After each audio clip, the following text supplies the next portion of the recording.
Olá, gente, tudo bom? Como é que vocês estão?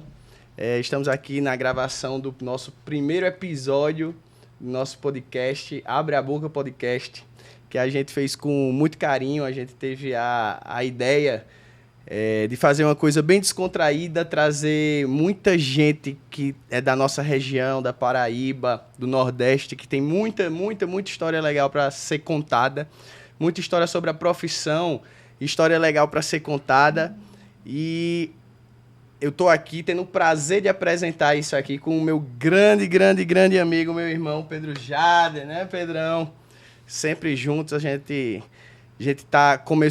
começou essa ideia. E como primeiro convidado, não podia ser diferente, né? A gente chamou o nosso grandíssimo, grande amigo, doutor Jefferson Muniz. Bem-vindo, professor Jefferson. Mateuzinho.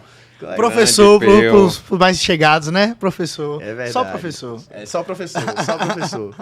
Jeff, conte um pouquinho aí da sua história na odontologia. Já a gente vai, né, durante a conversa, a gente se apresenta também para vocês, pessoal. Pedro Jader também vai falar um pouco sobre a história dele, sobre, né, eu também, sobre os nossos caminhos, mas eu quero que a primeira pessoa a dizer alguma coisa seja você, professor. Diga aí como é que é sua história, como é que foi sua história na odontologia. Rapaz, para resumir essa biografia, né, na verdade, extensa aí, e não ficar tão enfadonha, eu comecei naqueles longínquos tempos do PSS, acho que o Mateuzinho não pegou essa época, não. Eu peguei, eu fui o último ano do PSS, fui eu. Foi tu? O último ano que comigo acabou. Pois é, essa galera que tá saindo aí agora não sabe o que é isso, não. Não sabe o que é mais. Aí eu vim lá do sertão, fiz a inscrição para odontologia aqui no UFPB, passei, comecei a cursar e caí de paraquedas nesse mundo da odontologia. Não tenho referências na minha família, já adianto que as minhas grandes referências são esses dois caras aqui. Rapaz, muito obrigado. Entrei no curso e o que me motivou logo de cara foram as disciplinas básicas. E aí eu fiquei. Me mantive nessa área básica de morfologia, de patologia, e cheguei à clínica de diagnóstico.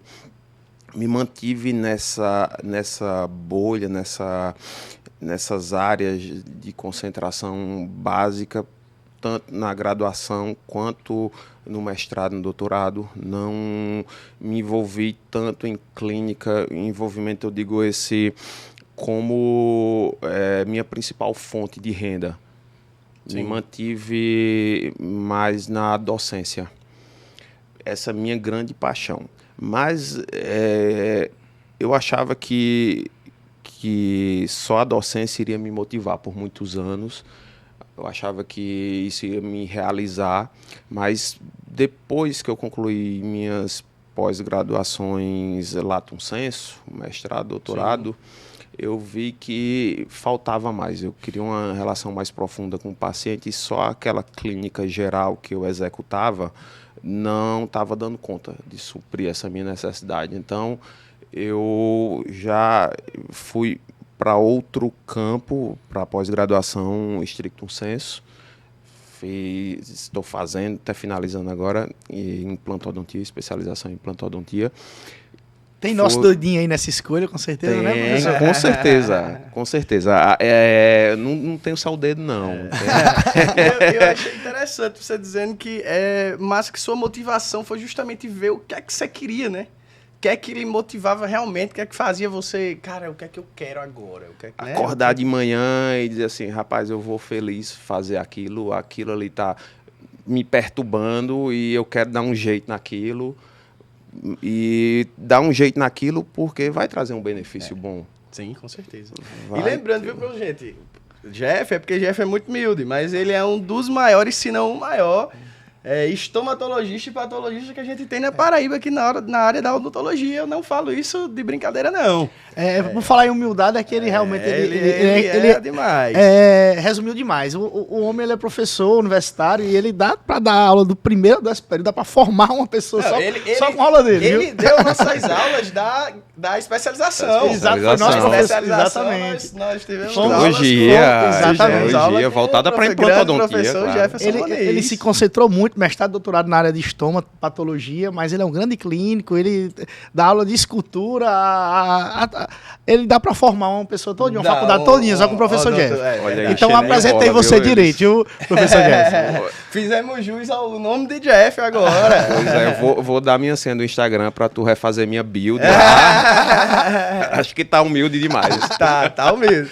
Mas a gente vai destrinçando, foi só uma introdução. É verdade. E a gente se conheceu, né, desde a graduação, cara. A gente se conhece desde a graduação. Nós três nos formamos na UFPB. Eu acho que para nosso primeiro encontro é importante falar como é que a gente se juntou, como é que a gente se conheceu.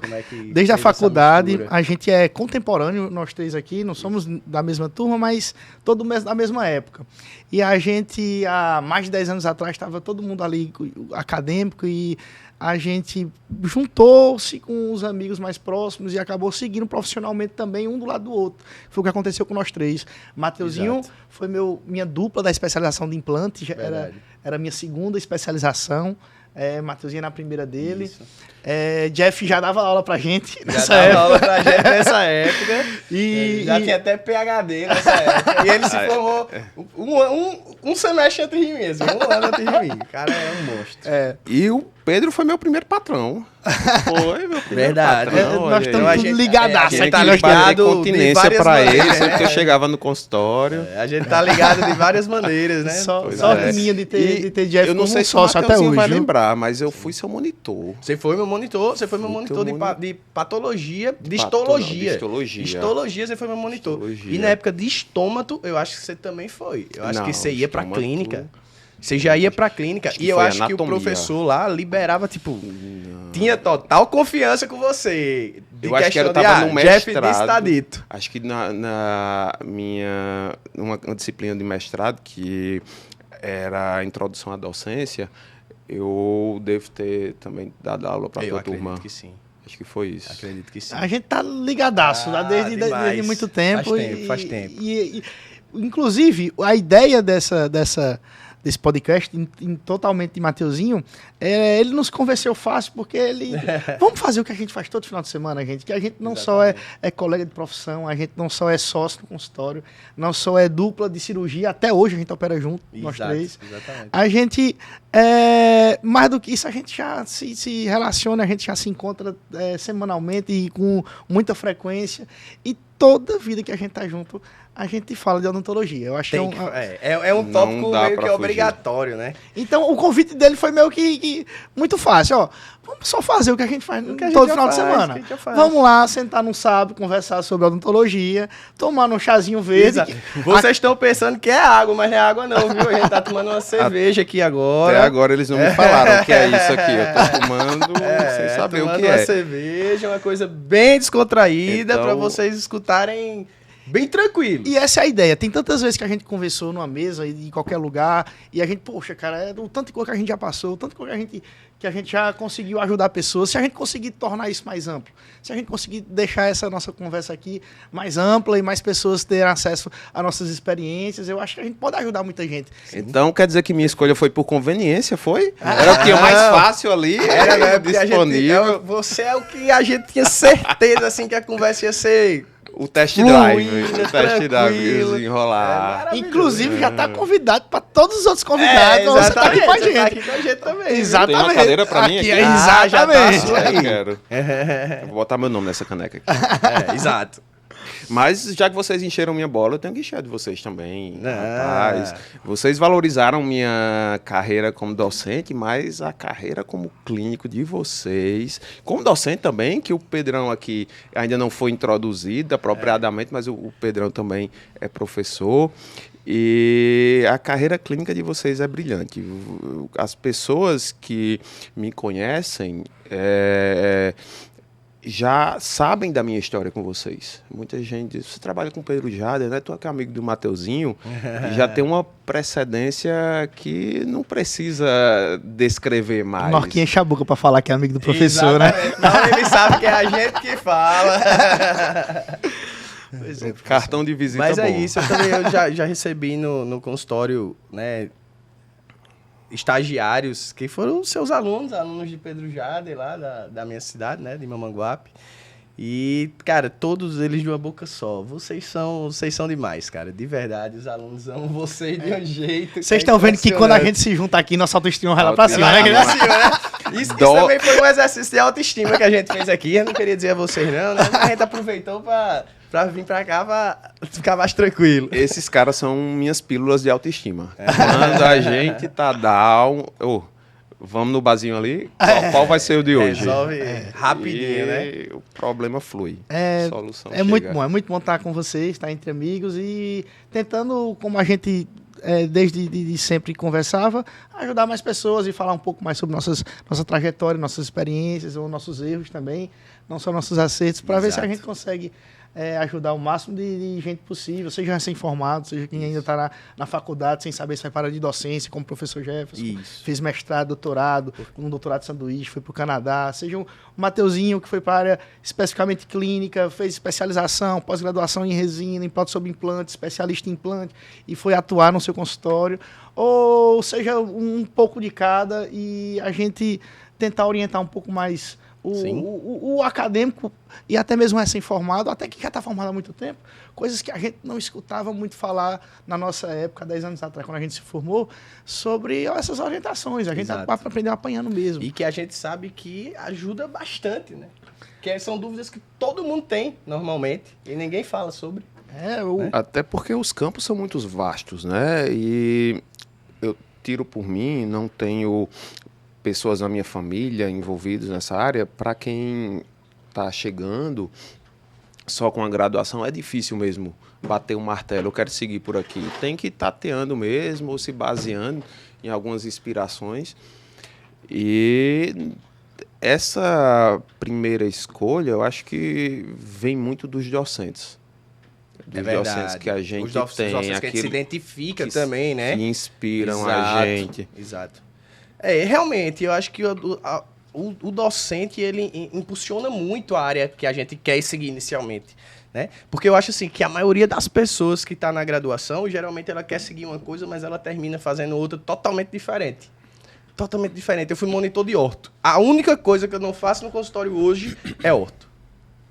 Então, tipo, a área totalmente que você acaba se apaixonando por outras coisas. Você vê que a graduação não é suficiente para você ver o que a odontologia tem para oferecer, né? Isso é muita coisa mesmo. Então, tudo isso são medos que a gente acha e coisas que a gente acha que a gente já sabe desde o começo, né? Desde o começo, não, já vou seguir isso aqui. Não, vai não. E que a gente convive com essas dúvidas até hoje, Mateuzinho. Até hoje. Agora, Jefferson, assim como eu, sabe que a gente, como não teve ninguém da família, a gente tem isso em comum, a gente não teve nenhuma orientação na família sobre como fazer, o que fazer, e os professores eram nossas grandes referências, a gente hoje, vendo essa deficiência que a gente teve de incentivar mais do que cobrar, a gente hoje tenta fazer um pouco disso, a gente tem isso em comum, a gente tenta estimular muito mais do que cobrar, do que criticar esse pessoal mais novo, a gente tenta mostrar para eles o caminho e não apontar o dedo para eles. Eu acho que a gente tem isso em comum, pelo que eu escuto dos teus alunos, com certeza, de a gente estimular, fazer o olhinho brilhar pela odontologia, de fazer eles gostarem da nossa disciplina, da nossa área. É tanto que quando eles vão para a graduação, eu tenho seu dedinho, eu tenho para escolher essa área. Tanto é muito que gratificante. Uma das frases que você sempre slogan, bota... Entra o grande slogan aí, vamos junto. Que é... Multiplicar a paixão é a meta. O grande slogan de Pedro já, né? Mas é justamente por a gente ter sofrido isso, pra gente ter sair tão verdinho da faculdade, a gente não sabia de nada, a gente não teve muita estímulo, nem mesmo dos nossos ídolos, digamos assim. A gente sofreu isso na pele, é por isso que a gente tá aqui nesse podcast, é por isso que a gente faz isso em sala de aula, é por isso que a gente faz isso em mesa de bar. Quando a gente se encontra, poxa, a gente é um entusiasta da odontologia. A gente é muito agradecido pelo que a odontologia nos deu, a gente é muito realizado com o que a gente faz. E é isso que a gente quer passar um pouco para quem está escutando aqui esse podcast. É falar experiências positivas e negativas e também onde é que pode acertar mais, onde é que pode errar mais, como a gente tinha combinado. Verdade. Pois e só tem as respostas para essas perguntas quando você vivencia. Exatamente, quando você experiencia aquilo ali, né? Falar nisso, de onde veio sua paixão, assim? Agora me deu essa curiosidade, essa paixão pela docência. Como é que você descobriu? Não, agora eu quero seguir pela docência mesmo, eu quero ir para fazer mestrado, doutorado, ir para pesquisa, ser professor. Como foi que... onde você percebeu isso aí? Quando eu estava no terceiro período, eu me dei conta que a universidade é um tripé, né? Ensino, pesquisa e extensão. Aí eu pensei, se eu vou ficar esses 5 anos aqui, eu quero viver um pouco dos 3. Aí eu tive a oportunidade de já mergulhar ali no ensino, entrando num programa de monitoria.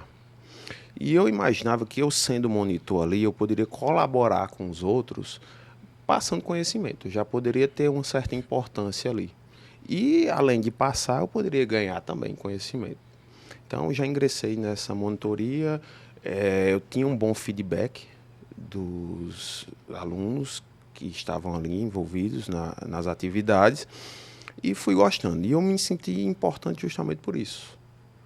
Porque eu atingia muitas pessoas de uma vez só. Eu pensava assim, se eu estou atendendo um paciente agora, eu estou ajudando só ele. Se eu estou sendo docente, eu estou ajudando quantas pessoas ali numa turma. Eu me sentia valorizado por isso. Então, segui nessa área. E antes de terminar a graduação... Sua primeira monitoria, professor, desculpe interromper, foi em quê? Em histologia, histologia. No P3. E chegou a ser meu professor e tudo. Acho que era P1 que a gente pagava e tu era P3, alguma coisa assim. Algo assim. Era alguma coisa assim. Era bem próximo. E continuando nessa parte de docência, antes de terminar a graduação, por conta de uma greve que teve, acho que foi em 2012, lembram da greve? Acho que foi a única que a gente pegou. Foram uns 3 meses, eu acho. Foram exatamente 5 meses. Eu lembro. Foram 5 ainda? Foram 5 meses. Atrasou bastante. Lembra demais. Lembra demais, né, Pedro? A gente chega lá, né, Aí, atrasou e teve a seleção do programa de pós-graduação da UFPB também. E, pela graduação estar atrasada, eu fiz a seleção para o mestrado ainda no P10. Eu passei nessa seleção por inspiração de uma outra amiga da minha sala, a grande Vanessa Feitosa. Depois era um bom nome para vir aqui. Depois a gente conversa sobre isso. Olha aí. E entrei no mestrado. Do mestrado mesmo, já passei para o doutorado. No doutorado já comecei a dar aula para pós e para graduação. E aqui estou eu. Voltando para o tripé sim. Ensino, pesquisa. De pesquisa. Também participou de pesquisa, que eu lembro. Você fez pesquisa ainda na graduação. Fiz muitas fora o mestrado e doutorado. Na graduação tive uma primeira publicação de um estudo in vitro. No mestrado veio a primeira patente. No doutorado tive mais outra patente. E como professor, agora está saindo uma terceira patente. Então... Eu quero minha Land Rover, viu? A Land Rover? Eu quero minha Land Rover, inclusive de presente. Os royalties não... Tá bom que os produtos são bons, mas os royalties não são tão rentáveis quanto a Bitcoin, não é? Aí você teria que falar com um cara de Puff Jacket, de exatamente. Apple Watch. Dizendo aqui, vou te ensinar como vencer na vida. Exato. Pegando esse gancho de vocês de financiamento em pesquisa, realmente no Brasil, o carro-chefe do financiamento é público. Vem da CAPES, do CNPq, são esses órgãos de fomento. Mas hoje, por conta dessa escassez de recursos que você bem mencionou, então, teve um grande corte nessa área. E esse corte trouxe, não sei se eu posso dizer benefício, mas pelo menos foi uma solução, um escape para solucionar esse problema. Agora está sendo muito estimulado a parceria público-privada para angariar recursos. Então, e o que é visto fora. O que acontece muito fora do país. Sim. Porque lá o pesquisador é visto como profissional, pesquisador. Aqui é uma profissão. É uma profissão, né? Isolada. Pesquisador. Aqui no Brasil ainda está muito atrelada à docência. É verdade. Não é? Eu acho que eu não conheço nenhum pesquisador que não seja professor. Exato, é muito restrito a isso. Exceto alguns profissionais que fazem carreira em instituições também públicas, na verdade, tipo a Fiocruz, mas eles também são professores. Uhum. Apesar de atuarem mais como pesquisadores, eles estão envolvidos em pós-graduação. Então, essa parceria público-privada eu acho que está sendo mais fomentada agora. E isso abre muito o leque para que a sociedade enxergue o pesquisador como uma entidade isolada. Desassocie ele à docência, que eu acho extremamente justo, porque é muito difícil você conciliar os dois. Então, por que havia esse jogo de cintura de professores? Porque era a única forma de fazer pesquisa antes. Agora, acho que as empresas vão E a ciência entrar... do país forte, né, estimula todos os setores. Com certeza. Essa ciência forte vai trazer mais benefício tanto para a sociedade quanto para quem faz, né? Já que o nosso enfoque agora é o financeiro, né? Sim. Então, se você tem um instituto de pesquisa, você como pesquisador, você tem o fomento, você tem uma boa linha de pesquisa, você tem um produto que vai ser valorizado pela sociedade, que vai trazer retorno financeiro. Então, você vai ficar muito mais motivado a trabalhar. Sim. Aí atrás desse produto. Então, como consequência, claro que não pode ser o objetivo, o rendimento financeiro, ninguém começa já ganhando rios de dinheiro. Isso é uma coisa importante de dizer, né? Importantíssimo. Que acho que às vezes e que também é uma pauta... O graduando é uma pauta interessante. É uma pauta que a gente sempre volta em nossas conversas. Sempre volta, que o graduando acha que vai... pode ser a prioridade. O financeiro nunca pode ser a prioridade. Deve ser uma consequência. Exato. Do que você está fazendo. E é uma consequência que normalmente, para grande maioria dos dentistas, vai vir um pouco mais tarde na profissão. Então tem que se ter paciência na profissão, insistir na profissão, né? Fazer o que tem que ser feito na melhor forma possível que você tem de desempenhar por muito tempo. Então, assim, é questão de não ter pressa, né? Na questão do financeiro, uma das coisas que influencia isso também. É que não é que você vai sair da graduação, meu Deus, ganhando rios de dinheiro, fazendo lá o que Arbex faz, o que Rafael Sampaio faz, o que, sabe, dentistas que a gente sabe que tem. No Instagram, o que você vê no Instagram. E que no Instagram a gente sabe... O mundo do Instagram, né? O mundo do Instagram. Glamuroso, né? Extremamente glamuroso. É onde... Não se iludam, galera. É onde a gente vai colocar os melhores casos. Ali não estão... Né? Os casos do dia a dia 100%. Não tá o que dá dor nas costas. Não Exatamente. Então, tudo isso aí tem que se ter cuidado quando está na graduação, né? Exato. Então, o estímulo financeiro deve ser valorizado na pós-graduação, eu acho.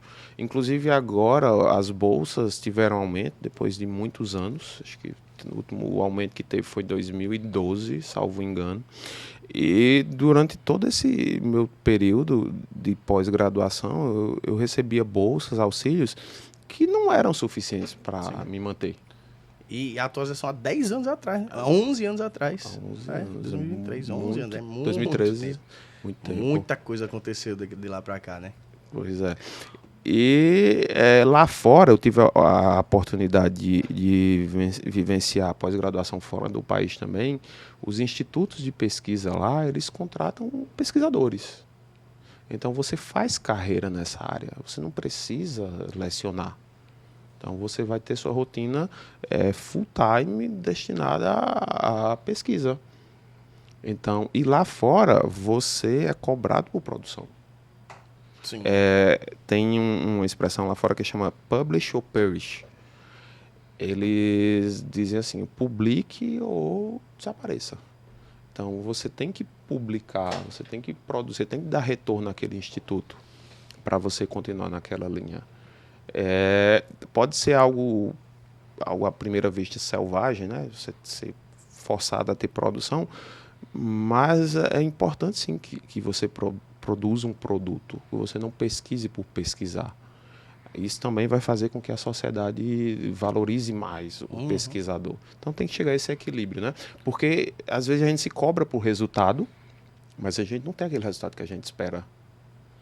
Então, aí muito pesquisador, ele se perde nisso. Ele espera ter um resultado, não tem aquele resultado, e aí todo o financiamento que foi investido vai ser perdido nele?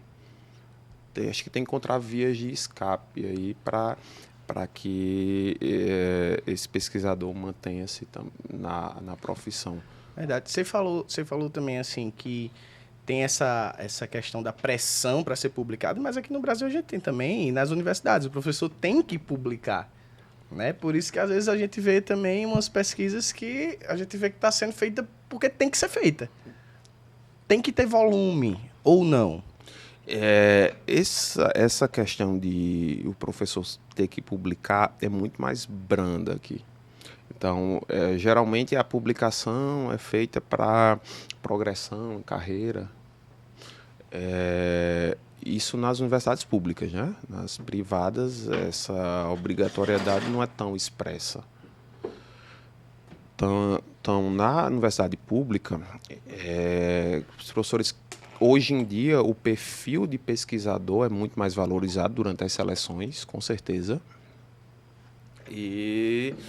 Mas não é tão forte quanto lá fora. Entendi. Porque lá fora, o professor, mesmo das instituições públicas, eu acho que o tempo de trabalho dele, muitas vezes, é muito perecível. Ele é demitido muito mais facilmente do que aqui. Tem certa estabilidade, né? O professor público, da área pública, pelo menos, universitário, óbvio, que a gente está falando dessa... Tem bem mais estabilidade. Interessante que se a gente quiser puxar a entrevista para o lado de clinicar, Jefferson é um ótimo clínico. Para a área de docência, ele é um pesquisador, ele é um professor danado. Fala de tudo. O que a gente quiser puxar aqui... O tópico pelo de camelo, ele fala de pelo de camelo até parafuso da roda do avião. Ele está falando. Se eu for acreditar nesses dois, eu acho que eu me meto em algumas furadas. O bacana é isso, é que a odontologia, ela não é só a especialidade. Ela é multiespecialidade. Tem gente que acha que vai fazer uma graduação qualquer e vai fazer de qualquer jeito e vai fazer uma especialidade boa e vai atuar na sua área e pronto. Mas ninguém entende que para ser um bom especialista, para ser um bom pesquisador, primeiramente tem que ser um bom clínico, tem que ser um bom profissional de raiz, primeiramente. Exato. Então, a odontologia ela é multiprofissional. Não existe um implantodontista que atue só no implante, só na cirurgia. Poxa, tem que entender de resina, tem que fazer um provisório, tem que entender de prótese, tem que saber fazer as linhas do sorriso para um protocolo. Então, a odontologia é multidisciplinar e Jefferson é um grande exemplo disso. E a gente vê e se entristece muito com pessoas que no começo da graduação, Jefferson, você presencia isso há mais tempo do que eu, já vão bitolando na sua cabeça para uma limitação de conhecimento, dizendo, eu vou fazer, não vou estudar isso não, porque eu vou ser harmonizador facial, ou então eu vou fazer facetas de resina. Poxa, como é que a pessoa, no começo da sua introdução profissional, já bitola a cabeça que sua cabeça só vai chegar até ali? Eita, que não vai sair não, mas vocês entenderam. Isso é o glamour, vamos falar assim. É o glamour do Instagram. Das redes sociais. Geralmente são áreas que enchem os olhos. É prótese que a gente entrega um resultado, uma reabilitação oral. É uma faceta, como você disse, uma mudança estética. Né? É uma coisa, uma harmonização facial que tem um antes e depois maravilhoso. Mas você não vê tanto Instagram assim, tanta glamour, tanto esse glamour a cirurgia na endo. buco. Na endo você não vê, por exemplo. A cirurgia buco é muito atrativa no início do curso. Muito. Tem até algo pela proximidade com a medicina. Eu acho que tem algum tesão envolvido na cirurgia buco que atrai o pessoal. Mas hoje, vocês falando disso, você não tem como iniciar com uma área só. Até como se você se destacar numa única área, você ser um profissional de destaque seguindo apenas uma área. Já notaram isso? Tem que ser muito profissional, cara. Tem que ser. Tem que ser muito profissional. Você até pode fazer uma área só, mas você não vai fazer bem feito. Tão bem feito quanto você faria se fosse multi-especialidade. Não tem como. Um bom destaque. E outra coisa, tá tudo muito atrelado. Para também desbitolar quem estiver escutando a gente, que não precisa você atuar só na sua área, que você tem um título de especialista. Poxa, Jefferson, apesar dele ter sido essa trajetória de pesquisa enorme, de estudo, de mestrado, doutorado, até passou um tempo no Canadá, mas ele sempre foi clínico. Ele nunca deixou de atender, talvez graças à pequena bolsa do governo. Né? Obrigado, governante, se for por essa pequena bolsa, porque os pacientes não perderam esse ponto clínico. Mas é importante clinicar, é importante entender um pouco de tudo. E não fique ninguém achando, quem está ainda na graduação, recém-formado, que vai fazer uma especialidade e vai suprir uma má formação que você teve na graduação, porque você não deu a atenção. Na verdade, você vai sofrer mais para pegar o passo daquela especialização. E daqui que tu chegue, em quem já vem com uma base forte, demora, gente, demora. Exato. É muito importante um entendimento de um pouco de tudo. Eu digo, eu acho que eu estou em torno de 30% do caminho que esses dois já percorreram aqui na clínica. Querido. Eu acho que é de 25% a 30%, eu calculo, por aí. Um dia, se eu chegar nos 70, eu já vou estar feliz. A gente não chega aos pés dele na graduação, então... Deixa ele nos iludir um pouquinho. Na docência, desculpa, deixa ele iludir a gente. Diferente de Jefferson, é que ele já no terceiro período se identificou com essa área de se comunicar, já viu os benefícios disso. Eu demorei um pouco, eu nunca, na faculdade inteira, eu nunca achei que eu ia dar aula. Sério, cara? Eu nunca achei, cara. Inclusive, eu não era o cara que apresentava no seminário. Eu era o cara que gaguejava no seminário. Eu era o cara que, poxa, eu tinha vergonha de estar lá na frente. Mas, assim como outra coisa em comum que nós temos aqui, e a gente já conversou sobre isso, é que a gente entende nossas dificuldades, estuda e melhora nossas dificuldades. E melhora, exatamente. A vida... Não deixa aquela dificuldade travar a gente, né? As oportunidades aparecem e acaba que a gente nunca deixa nenhuma passar e a gente melhora no que a gente justamente tem, inclusive amigos é para isso. Exato. A gente se critica, a gente não só se vangloria, a gente tem essa liberdade e tem que ter gente para ter liberdade para falar isso. Isso é um detalhe interessante de falar. Quantas vezes a gente falou para Jefferson, tu é um baita professor, cara. Todos os teus alunos dariam a mãe para tratar contigo. Vai fazer uma especialidade clínica porque tu já é um grande estomatologista, um grande patologista. E aí tá o cara fazendo protocolo agora. E eu ouvindo hoje, ineditamente, que eu não tinha escutado ainda, que isso dá uma realização a mais aí além da docência. A mais além da docência. Porque, cara, clinicar é muito gratificante, né, professor? Agora vamos voltar para o Jefferson clínico. Vamos voltar pro Jefferson clínico. Vamos entrar no Jefferson clínico. Cara, não é bacana, velho. Você clinicar é muito tesudo. Você melhorar a vida de pessoas, você se sentir útil, acordar de manhã e vai mudar a vida de alguém.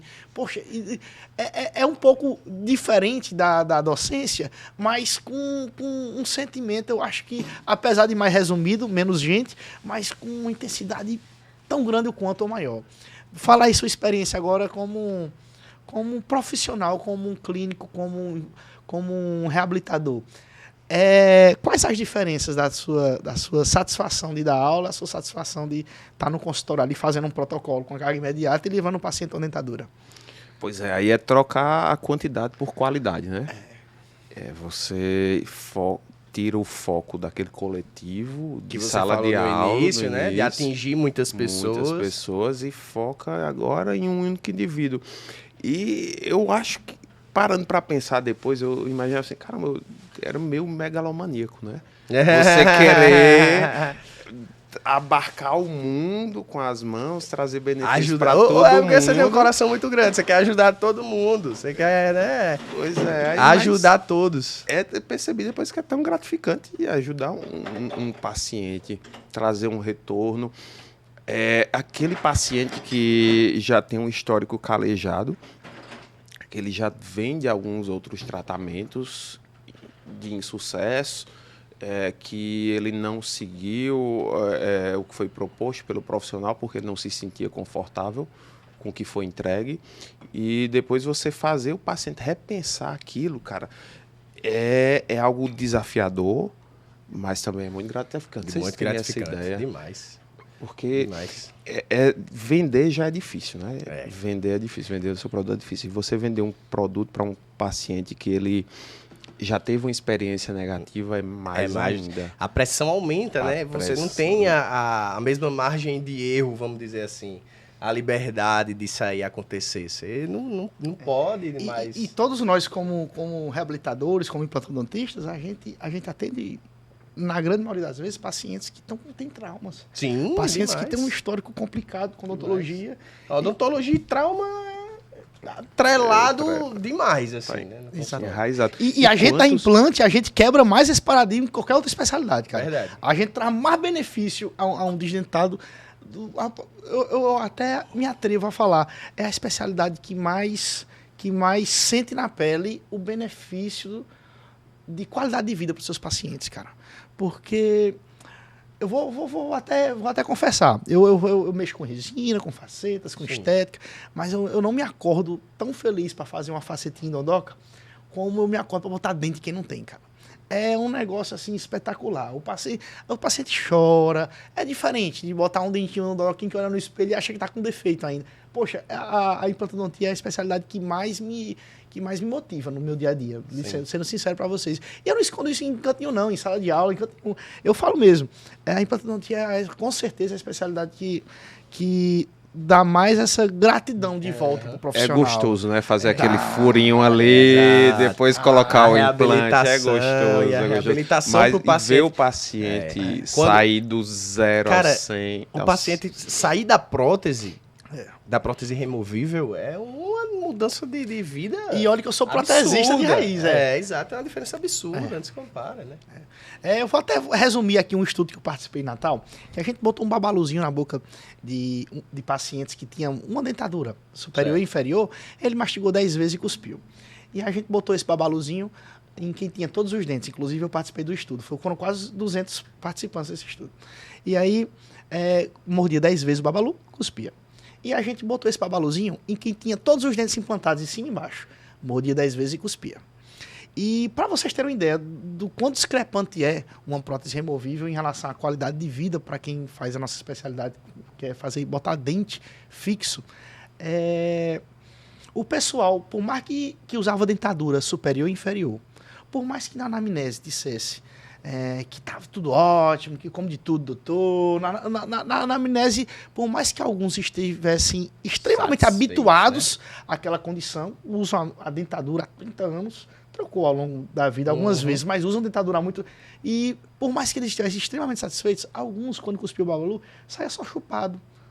Só marcado. Não mordia, não tinha confiança. Na verdade, eles se acostumam com essa condição. E a gente escaneava esse babalu no final e um software calculava a quantidade de deformação desse babalu.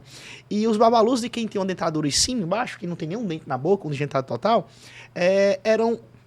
eles se machucavam, digamos, eles eram mastigados de 10 a 20% em relação a quem tem todos os dentes, quando todos são mordidos 10 vezes. Então, eles, na verdade, se habituam àquela condição. E quem tinha todos os dentes implantados, tinha um babalu idêntico para quem tinha dente. Olha a diferença de dente. Que legal. Essa aí eu não sabia. Olha que diferença olha que pulo que dá, cara. Sim. Então, você se sente muito útil na vida de uma pessoa quando você faz isso. Lógico, eu também adoro dar aula como você, Jefferson. Principalmente pelo motivo de a gente motivar mais gente a acordar motivado todo dia. Mas clinicar para mim, cara, é com certeza minha primeira e principal paixão. É tanto que a docência veio um pouco depois. Verdade. Veio um pouco depois, já diferente de Jefferson, que eu fui aluno dele, e me formei primeiro que ele. Ele, na verdade, a docência veio um pouco depois e quer saber e abrilhantou a minha vida. Eu adoro estar lá fazendo o que eu tenho feito. E é interessante também, pensando também no gancho que a gente estava falando da questão do glamour da profissão, vocês veem o Instagram de Pedro Jade lá, tá os casos de protocolo lindo. Não sabe. Cara, não sabe que o cara teve que trabalhar de domingo a domingo, em 2 estados, dando gás, fazendo tudo aquilo para poder chegar onde tá hoje. Então, um dos segredos que eu acho da odontologia também é você ser o seu maior crítico, com carinho, mas ser o seu maior crítico. É entender que, cara, você tem o que melhorar, você sempre vai ter o que melhorar. E é olhar o seu trabalho e dizer, poxa, eu posso melhorar aqui, eu posso melhorar ali. Mas tendo também carinho por você, de saber que você tá dando o seu melhor. Poxa, e que aquilo ali vai chegar, não é pra você estar se culpando. Ah, meu Deus, olha, isso é que o graduando faz muito, né? Ah, essa restauração não tá assim assado. Cara, Eu não chego lá. A chamada... amanhã corrige isso, cara. E amanhã corrige o que vem depois, e amanhã corrige de novo, e amanhã Essa vai. é a chamada E você vai chegar lá. curva de aprendizado. Outro grande mestre meu, os professores orientadores da especialização, Juliano e Gustavo, eles comentam muito isso. E esse olhar para si com carinho é importante. Mas às vezes passa desapercebido, porque você perceber em si essa evolução é difícil. Sabe o que me faz perceber o quanto eu estou crescendo, fazendo melhor os procedimentos? O que eu estou melhorando nos procedimentos foi a fotografia. Demais, cara. Já repararam? Eu acho que isso é um tema pra gente falar uma hora inteira, só sobre isso. Porque de verdade, cara, é isso que nos faz ver o que a gente acha que tá bom, que pode melhorar, na verdade, pode melhorar. Porque quando você tá ali na adrenalina junto com o paciente, do procedimento, adrenalina ali, você às vezes não repara em todos os detalhes. E a fotografia amplia, né? Amplia. Na fotografia, às vezes na boca tá perfeito. Você vai pra foto, você vê que não tá tão perfeito assim. É um divisor de água em todas as nossas áreas aqui. Em todas as nossas... Inclusive, tô empolgadaço, viu? Tô empolgadaço pra dar aquela aula lá de fotografia. Matheusinho vai dar uma aula na graduação de fotografia. Tô empolgado. Tem bagagem, tem bagagem. Tem bagagem. Vai ter clínico, fotógrafo pra caramba. Olha aí. Acho que daqui a uns 5 episódios a gente tava... E aí, Matheusinho, como foi sua inspiração para dar aula na docência? Exatamente. A fotografia, ela, quem não se atenta para isso, cara, ela nos melhora. Demais. É mais do que marketing, muito mais do que marketing. A gente se melhora tanto com isso, como o Jefferson diz. Então, eu acho que é algo fundamental hoje. Inclusive, na graduação, que a gente não teve nem ideia disso, na nossa formação, eu acho que na graduação de hoje, um profissional atualizado tem que se formar sabendo isso. Tem algumas coisas que na odontologia hoje, que a gente não teve, pouquíssimo tempo atrás, a gente não teve, e que hoje é essencial. A implantodontia, na nossa época, foi uma disciplina optativa. E que era feita assim, uma aula em outra. Cara, odontologia digital. Foi uma disciplina optativa. Hoje é uma das principais áreas da odontologia. Que foi Fala nisso, hoje nas matrizes curriculares de hoje, ela já está bem presente, inclusive com prática. A gente foi uma disciplina optativa somente teórica. E eu lembro que foi uma das cadeiras que eu quase fui para a final. Eu ia estrear numa final... Na graduação inteira, numa disciplina optativa. Não, passei a graduação inteira sem fazer uma final. Nunca professor Jeff. O professor Jeff sempre foi o professor Jeff. É verdade. E reconhecer isso aí. Foi um marketing. Mas, falar nisso, cara, nota é superestimado. Demais. Demais. Nota é superestimada. É uma facada em muita gente. É um tapa na cara de muita gente. Mas nota CRE o rendimento através desse tipo de avaliação, é superestimado. Bem puxado, professor? Porque realmente o profissional atualizado, ele tem que ter muito mais do que só o conhecimento para poder ser um bom profissional. E a gente sabe disso.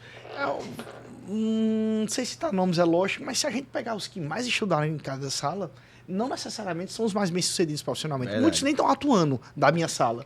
Por quê?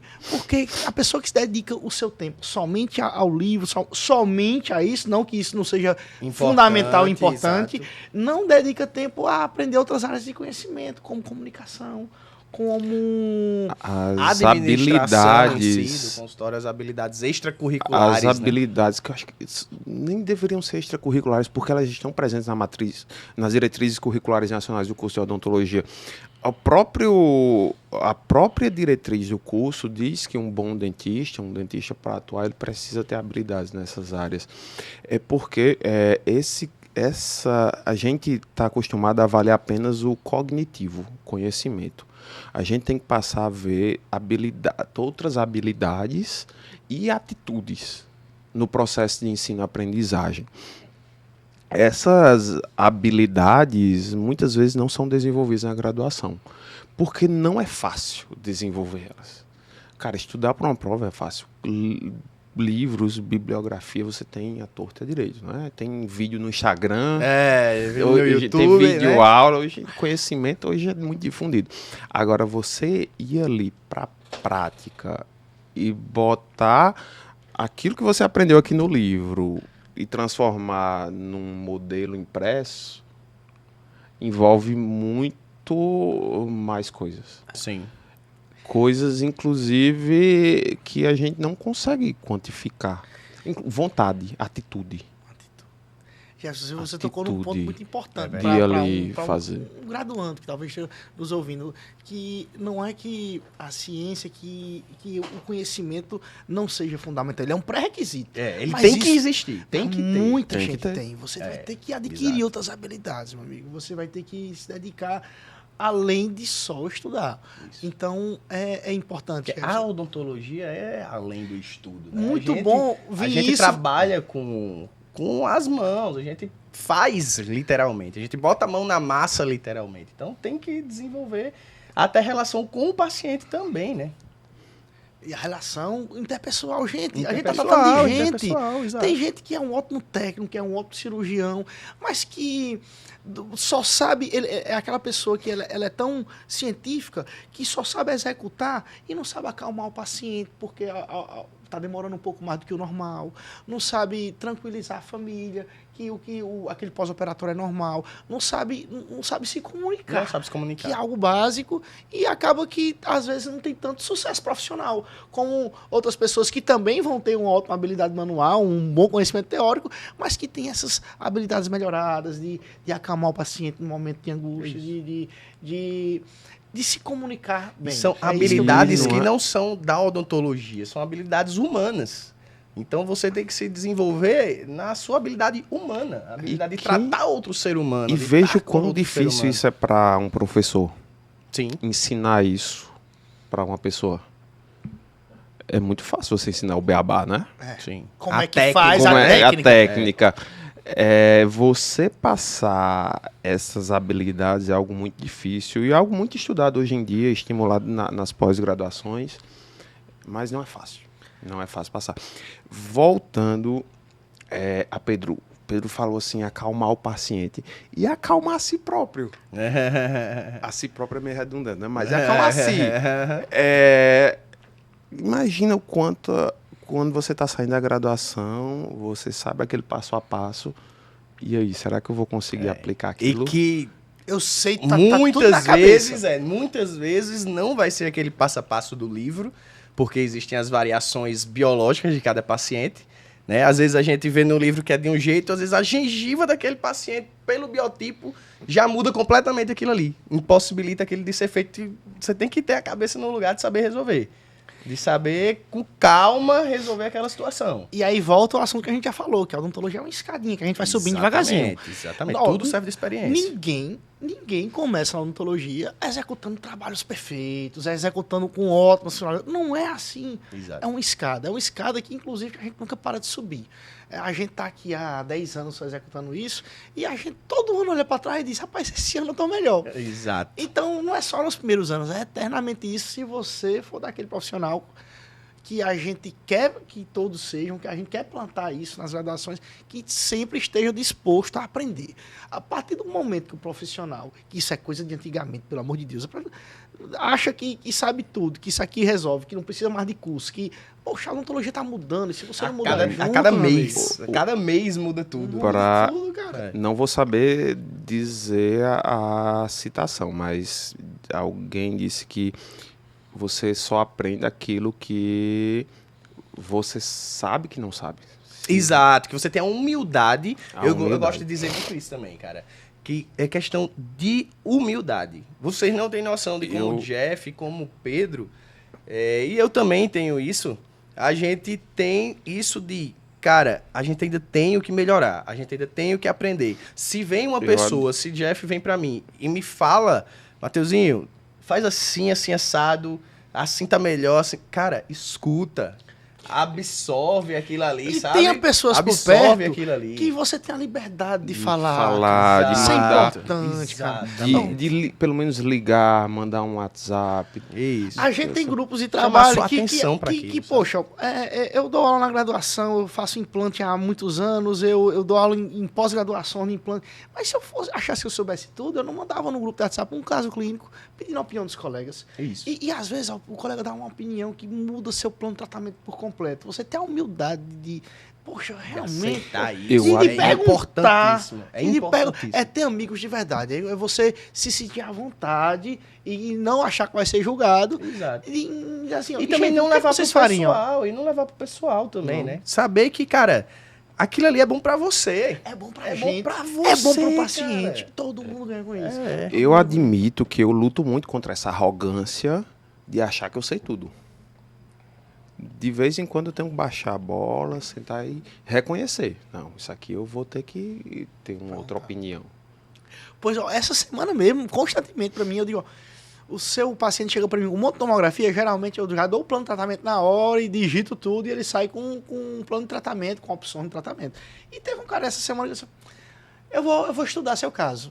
Você vai embora, semana que vem você volta, vou pedir a opinião de colegas e semana que vem eu lhe explico possibilidades de tratamento para você, porque seu caso não é um pouco mais complexo e é único, eu nunca peguei um caso como o seu. Eu falo isso até para paciente, então a gente não tem que ter vergonha não. A gente tá aqui para aprender e a odontologia ganha muito com isso. A gente tem que tirar essa cabeça de concorrência. A gente tem que entender que é um cooperar entre nós só ajuda, melhora a mim, melhora para o paciente, melhora o colega que dá opinião. Melhora pra odontologia em si, né? Porque a gente eleva o nível. A gente acaba elevando o nível. E elevando o nível, vai ter que vir junto para acompanhar, vai ter que todo mundo elevar o nível também, hein? Perfeito. E para você botar a cara a tapa de postar algo no Instagram de um caso, é porque você se sente confiante. Exato. E Você essa não bota o que você confiança acha que não tá bom. não tá você bom. só bota o que você acha que tá Eu perfeito. acho que essa relação aí de amigos que estão te estimulando a acertar, melhorar, aumenta muito sua autoestima. Não, E demais. vai permitir você se expressar mais, você ter voz, você falar. Até para... Eu acho que o que faz você postar, no fim das contas, não é só a vontade de captar paciente e ganhar mais, não. Para construir isso daí, tem que vir uma autoestima e uma segurança que os amigos vão passar bastante. Sim, principalmente no início, né? Principalmente no início. É porque assim, ó, a rede social, você usufrui muito dela, é um marketing muito barato, mas você também dá muito sua cara a tapa. Tem muita gente para apontar o dedo hoje. E tem mais gente para apontar o dedo do que para elogiar, na verdade. A gente sabe disso. Muito mais. Então é algo que não deve ser a prioridade, o marketing. Na verdade, você só deve usufruir daquilo como uma ferramenta de dizer o que é que a odontologia é capaz de fazer. Porque também, se não fossem as redes sociais, os pacientes não entenderiam as possibilidades de tratamento. Se não, depois que o Conselho de Odontologia liberou antes e depois, poxa, os pacientes hoje são mais esclarecidos. E que foi recentemente, inclusive. A gente já estava no... A gente já estava... 5 anos atrás. Então, assim, ó, a rede social, ela facilita muito ao leigo ver as possibilidades que a odontologia pode oferecer para ele hoje. A gente não quer, nem deveria querer, pelo menos, valorizar algo que a gente não consiga chegar. A gente só deve querer mostrar o poder da odontologia, Exato. o que é que ela pode fazer por cada pessoa. Mas não dizer que para todo caso é daquele jeito. Que a gente sabe que não é. Que não é. Não tem como. A é gente tem impossível. que dizer assim, ó. Nós temos uma odontologia fantástica hoje no Brasil, com certeza. Ela é, com certeza, a top melhor do mundo, né? Apesar de, infelizmente, ser acessível a provavelmente 1% da população. Sim. A odontologia top de linha do Brasil. Mas a gente tem que fazer isso querendo mostrar para as pessoas aonde a gente pode chegar para você. Mas entenda que cada caso é um caso. Porque não dá para querer falar que para todos os casos vai chegar naquele resultado. Porque não é assim. O combinado não sai caro, né? O combinado não sai caro. Tem uma frase que eu escutei que é: tudo que você avisa antes para o paciente é planejamento. Tudo que você avisa antes para o paciente é planejamento. Tudo que você avisa depois é desculpa. Tudo que você avisa depois é desculpa. Sentido. O que você avisa antes, você planejou. Seu caso não vai dar para ficar tão bom quanto esse por causa disso, disso e disso. Ou para chegar nesse resultado, a gente precisa fazer isso aqui antes. E aí, às vezes, o paciente não quer e isso vai se estender, né? O tratamento vai mudar. O resultado não vai ser igual. Se o resultado não vai ser igual para cada paciente, a gente tem que explicar isso antes. Se a gente, depois de criar uma expectativa gigantesca no paciente, chega para ele e diz, seu caso não ficou tão bom quanto aquele que eu te mostrei por causa disso e disso e disso. Isso aí já é uma desculpa. Você tem que ter avisado antes. Você tem que ter se planejado antes. E esse planejamento muitas vezes não é tão valorizado, acho que por conta da própria ansiedade do profissional em querer solucionar logo um caso. Até porque a gente não desenvolve essa habilidade de muita conversa com o paciente, eu acho, na faculdade. Não, porque ali você está querendo executar o foco é outro. Você está querendo executar aquele procedimento que você é raro aprendeu você fazer, ali, né? Que a gente não tem paciente à torta e à direita, a gente não está atendendo toda hora. Então, quando vem, você vai na gana, na ânsia de fazer. Às vezes você faz uma anamnese que está ali roteirizada já na graduação, mas não tem aquela conversa franca com o paciente, vou fazer assim, assim, assado, eu vou... Até porque você também não tem experiência de resultados. Então, quando você ganha essa bagagem, você acaba diminuindo a ansiedade no começo, tendo uma conversa mais produtiva para conhecer o seu paciente, para informar melhor a ele. E colhendo menos dor de cabeça no futuro. Sim. Quando você conversa com sinceridade, você não promete nada que não possa cumprir, você não vai ter dor de cabeça. Tem até uma frase do Teles, que é um livro de prótese muito bacana, e que eu cito direto essa frase dele. Ele fala assim, abre aspas, para ser um reabilitador, o profissional ele tem que ter 2 pré-requisitos fundamentais. Um, é ter extrema empatia pelo problema alheio. Ou seja, aquele que a gente já falou, não deve ser prioridade financeira. Sim. Você tem que querer resolver aquele problema. E 2, você entender plenamente as limitações de cada caso. Ou seja, mais do que o Teles disse, eu até completo, é você explicar, mais do que as possibilidades da odontologia, as limitações do seu caso. Isso. Entenda, não espere isso, e você não vai ter dor de cabeça. Tudo que é combinado, como o Matheusinho disse, não vai virar uma preocupação. Não vai virar, não vira. E é algo que a odontologia peca muito, porque a odontologia moderna, ela está fazendo mockups, ela tá na tendência de querer prometer mais do que consegue mais cumprir. Do que consegue, exato. E eu sou um cara da prótese, eu fiz muita dentadura há 10 anos atrás, então eu sou aquele cara que, abaixa a expectativa do paciente, abaixa a expectativa, porque se der certo, melhor do que ele espera, estamos no lucro, todo mundo. Melhor do que eu dizer que vai ficar tudo 100%, quando nem todo caso dá para ficar. Não dá para ficar. Então é isso que a gente tá exatamente essa conversa que a gente tá tendo aqui, então ele já cita no livro dele de 2003. E para isso é preciso de tempo, né? Provavelmente ele chegou a essa frase aí numa mesa de bar, mandou cerveja amigos, e com quantos anos de profissão? Com quantos anos de profissão? Teve essas... Passou algo de forma tão simples, algo tão complexo de forma tão simples. Sim. Não é? Aí eu penso assim, caramba, trazendo isso para a larga escala da odontologia, aquilo que... fugindo daqueles 1% da odontologia de elite, se você for num contexto de plano de saúde, você tem tempo de ter essa conversa com o paciente? Não tem. Você plano tá numa de saúde clínica com volume muito grande de o paciente. Plano de saúde, o plano odontológico, no caso, é uma escravização do profissional, cara. É uma escravização do profissional. Assim, eu já recebi tabela no e-mail lá, cara, era R$3,60 uma restauração. Não faz sentido. Não faz sentido. Extração a R$10. Não faz sentido como o profissional vai disponibilizar material, disponibilizar tempo, conhecimento para fazer uma odontologia de qualidade tendo que fazer, vida. sabe? Não tem como. É chegar, senta, é industrial. Vira uma coisa industrializada, que vai chegar, senta, abre a boca, resolve e acabou. O paciente é o quê? É esse dente? Você executa. Pum, acabou. Você não precisa diagnosticar. O paciente tem uma perícia na mão, você executa o que está sendo pedido. Então, assim, plano odontológico é uma coisa que eu sempre digo. Cara, se você tem a oportunidade de não atender plano, não atenda, cara. Não sei que seja assim a última coisa. Não dá, eu tenho que fazer. Assim mas como eu, é nunca teve assim alguém para lhe dar um trampolim na odontologia e precisou usar isso como uma ferramenta para aprender mais, para praticar mais, que você não vise o financeiro no começo. Olha, tem como você começar a profissão pensando assim. Quer saber? Eu fazia isso de graça na faculdade até semana aqui passada. A partir de agora, eu vou fazer, ganhando meu sustento, só para eu praticar e aprender com a consciência tranquila que estou fazendo o meu melhor.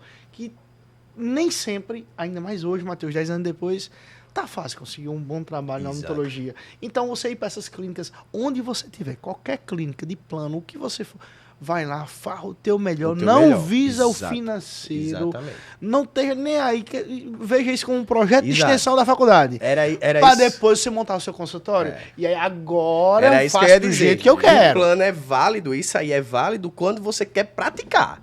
Porque se você quer ir para o financeiro, cara, não vai. Vai você lá não se ilude que você não vai ser legal. Vai lá, pratica e farra o teu melhor. Exato. Agora, se você bota na cabeça que isso aqui eu faria até de graça, aí é outra história, né? Rapaz, aí a gente já tá conversando sobre essa orientação que vocês deram agora fez pensar assim, caramba, valeu a pena eu ir ali conversar com os meninos.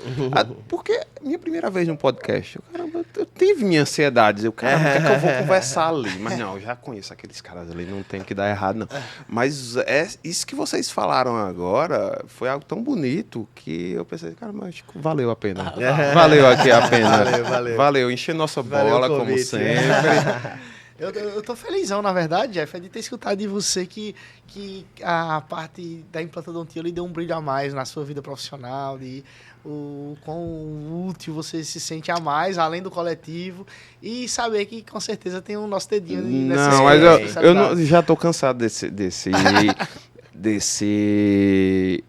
estímulo que você teve à odontologia, na minha parte odontológica, na parte de Jefferson Dentista. Eu quero falar também dos estímulos pessoais aqui. O que é que vocês me estimularam de uma forma? Esse Matheus aqui, minha vida fitness foi graças a ele. Antes eu era um frequentador de academia.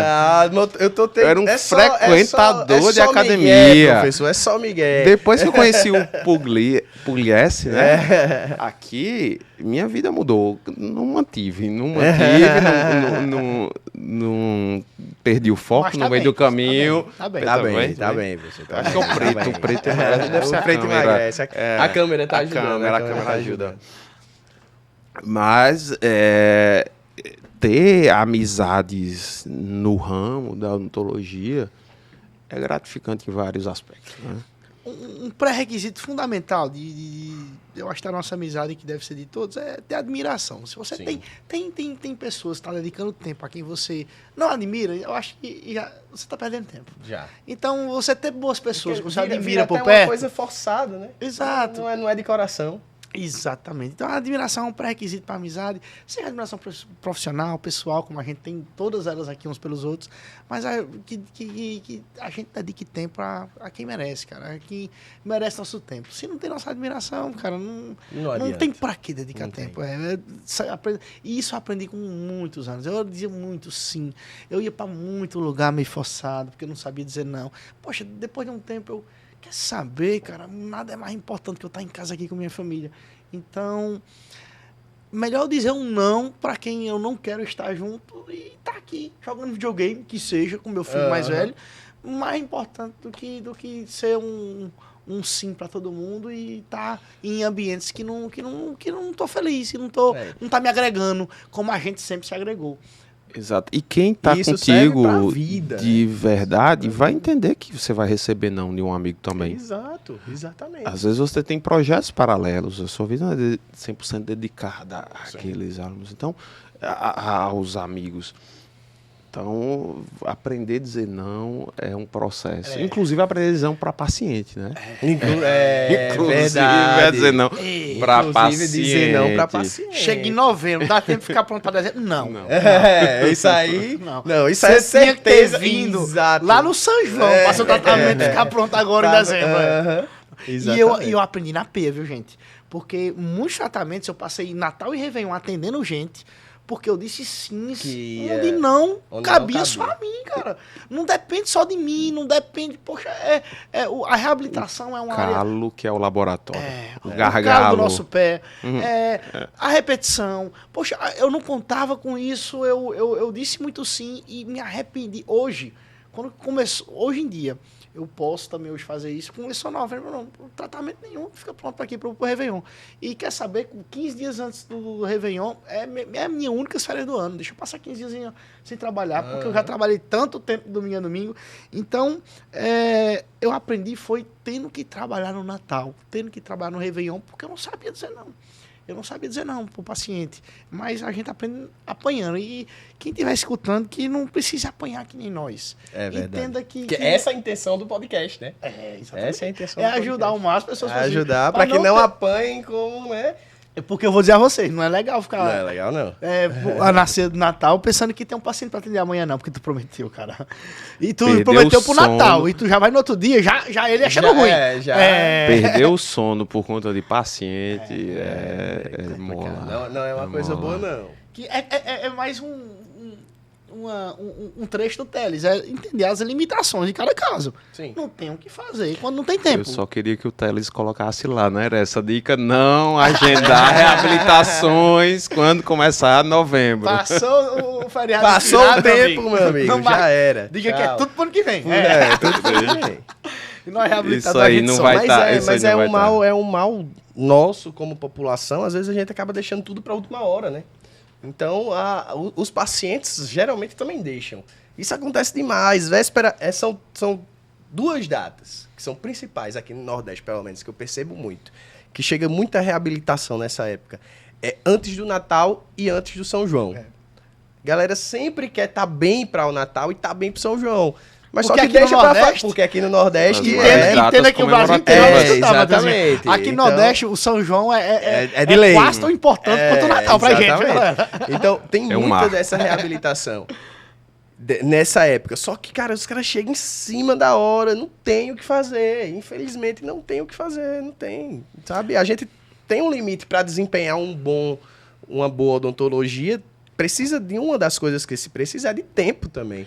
E independente da época, outra coisa que eu aprendi também apanhando muito, e apanhei pra caramba, anos. Eu, passei 8, 9 anos apanhando pra aprender isso, foi não ter pressa pra começar ninguém. Chega o paciente lá que tá com aquela condição, com aquela prótese, seja com o que for, tá lá há 15 anos, com a mesma dentadura. Aí quer fazer pra ontem. E você tem medo de perder o paciente? Eu aprendi a dizer não. Tanto para amigos. E detalhe, gente, eu não sou muito velho, não, tenho 32 anos e eu aprendi isso depois dos 30, velho. Cara, um dia desse, velho, eu passei um monte de anos dizendo sim. E eu tentava abraçar todo o trabalho que tinha quando todo mundo que chegava, queria começar todo mundo na hora que ele quisesse, para não perder o paciente. Acabava que eu passei noites, aniversário de filho longe dele, passei noites longe da família, não vi o crescimento do meu primeiro filho. E, poxa, quanto eu me arrependo disso. Hoje em dia, com o tempo me ensinou vai demorar para eu começar seu tratamento, porque eu só pego o seu quando terminar essa galera que está aqui comigo. Mas depois que eu começar, a gente se vê toda semana e eu só pego novos quando o seu terminar. Uhum. Então, eu não tento mais abraçar todo mundo, eu não marco mais paciente, porque eu quero ver o crescimento do meu segundo filho, já que eu perdi do primeiro. E como você disse, uma coisa essencial aí, que administração de tempo. A gente não vê na faculdade, cara. Não vê, cara. Administrar seu tempo, cara. Você acha que sempre pode botar mais uma noite. Mas, poxa, e aí os anos passam, quando vai ver, tá um molecão de 10 anos e você não viu ele criança, meu irmão. É verdade. É importante administrar seu tempo. É muito importante. Mas aí a gente... Até porque, pelo paciente, a gente trabalhava 24 horas de domingo a domingo. Não tinha folga, não. Porque para ele é aquele momento que ele tá com a gente, né? É aquele momento. Mas não é só ele que tá com a gente. São inúmeros pacientes. Então, é algo que a gente tem que aprender, cara. Ó, tenha paciência, paciente. Tu tá com essa mesma dentadura faz 20 anos agora que começar esse mês. Exato, às vezes os caras... Exatamente. Pressão. Tá não sei quantos anos com aquela condição, quer que resolva da noite pro dia. Não, cara, não vai, não tem como. Vamos baixar a autoestima. Autoestima não. Vamos essa necessidade de rapidez, de fazer na hora. E eu explico. Do clicar e tá pronto, né? Pressa não é diferente de velocidade. Se você tiver pressa, tem como eu fazer o tratamento veloz. Mas com pressa, não. Pressa é inimigo da perfeição. Isso é uma frase muito antiga. Então não tem pra que essa pressa toda, fulaninho? A não ser que você esteja com urgência. Com urgência a gente dá um jeito. Eu vou entrar... Urgência aí é outra história, né? Vou entrar em algumas áreas. A gente tá conversando de reabilitações que deviam ter sido feitas há muito tempo e não foram, né? Vou falar um pouquinho de experiências minhas com urgência, né? Eu atendo muito paciente com lesão. Sim. Paciente que vem sentindo dor, que sofre com aquela angústia de não sabe o que está afligindo ele.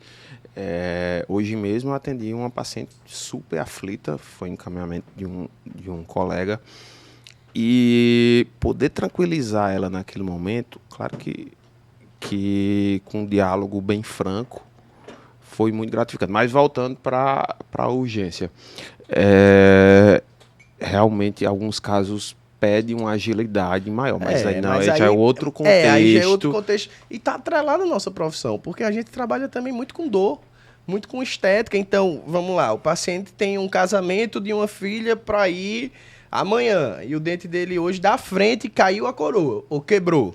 Cara, faz o que é possível. Não tem como não atender esse paciente. O que é possível, entendeu? Ali. Não tem como deixar ele na mão, porque é uma situação específica de urgência. É um paciente que tá com dor. Principalmente, sei lá, é um pós-cirúrgico. Então, isso aí são os ônus da profissão, né? Tá atrelado ao que a gente faz. É claro que nem sempre a gente tá disponível para atender essas urgências. Óbvio, né? Quantas vezes vocês já falaram comigo, já está disponível agora? Tem tal caso? Quantas vezes eu já falei com amigos? Uhum. Não é importante essa rede? E colegas. E a gente montou essa rede ainda na faculdade. Verdade. A gente montou essa rede. Nossos próprios colegas que nos encaminham tratamento, se a gente manda para eles as ortodontias, seja lá o que for, as rendas, é o nosso povo da faculdade. Mas a gente conquista essa confiança. A gente conquistou foi numa faculdade, digamos assim, estando bem acompanhado. Essas pessoas que às vezes o graduando acha que não vai influenciar muito na vida profissional dele, cara, esses caras acham que tu vai se aliar o resto da vida, se tu não fizer bem feito agora, eles estão vendo. Exato. Eles estão vendo. E você tá vendo também. E se você gosta do seu paciente, se você gosta de estar ali, de ter contato com ele, você não vai mandar ele para qualquer um, cara. Você não vai mandar ele para fazer alguma coisa em qualquer lugar. Você vai mandar em quem você tem confiança, em quem você tem tranquilidade de mandar e saber que, não, vou mandar para fulano e fulano resolve. Acabou. Isso aí não tem o que eu ter dor de cabeça. É muito gratificante isso aí. Eu me sinto muito seguro com muita gente. Inclusive quando é para me atender. Quando o paciente é você. Aí eu... Quando o paciente é você. Eu não gosto muito de estar sentado na cadeira do dentista sem ser para atender, não. Eu dei trabalho a Filipão. Eu fiz uma cirurgia anos atrás por intercorrência. Eu tive uma necrose de polpa, de um dente rígido, precisei fazer endo. E um grande amigo meu, que não poderia ser outra pessoa, fez minha endo. Eu dei trabalho a ele porque eu fiquei dormindo na cadeira dele. E eu acabava, igual eu faço com o meu barbeiro. Eu dou trabalho porque eu durmo na cadeira, cara. Durmo bastante, que chego a roncar literalmente. Mas quando você é o paciente é complicado. Inclusive minhas facetas aqui, ó. Hora do merchan agora. Hora do merchan, né? Você aí que tá procurando alguém para harmonizar o seu sorriso. Nessa parte eu deixo nessa parte do marketing eu deixo para outros. Aproveitar, deixa, galera, dizendo que nosso podcast no episódio tá chegando ao fim. Foi um prazer gigantesco ter vocês aqui comigo. Espero que a gente esteja aqui, né, na próxima. Vamos lá, vocês não vão deixar não, vocês vão estar comigo aqui até o final agora. Sempre, irmão. Fazer o que a gente faz todo Fazer sábado. o que a gente Tô faz pronto, todo meu sábado. Tá terminando porque acabou a cerveja, foi? Não, achei aqui, ó. Ainda tem. Aqui Ah, a gente tá. vai. Acho que gente a vai. produção mandou, não foi? Gente, eu quero também falar que é sempre bom estar com vocês, independente da situação. E aqui, nessa aqui, cara, a gente tá em casa, a gente tá junto e com vocês eu vou pra todo canto, viu? De verdade. É isso aí. O que eu puder Fiquem agregar, Matheusinho. esperando a parte 2. A parte 2 desse podcast aqui vai ter que ter uma parte 2. A Season 2. Eu agradeço demais a vocês o convite. Só para colocar em palavras, né? Porque eu acho que esse sentimento já está claro para vocês. E obrigado por quem assistir essa conversa aqui despretensiosa. E vamos se encontrar nos próximos, né? E professor e Matheusinho, eu quero dizer que é uma satisfação estar do lado de vocês sempre, viu? Vocês são pessoas que eu gosto, que eu admiro e que é sempre bom.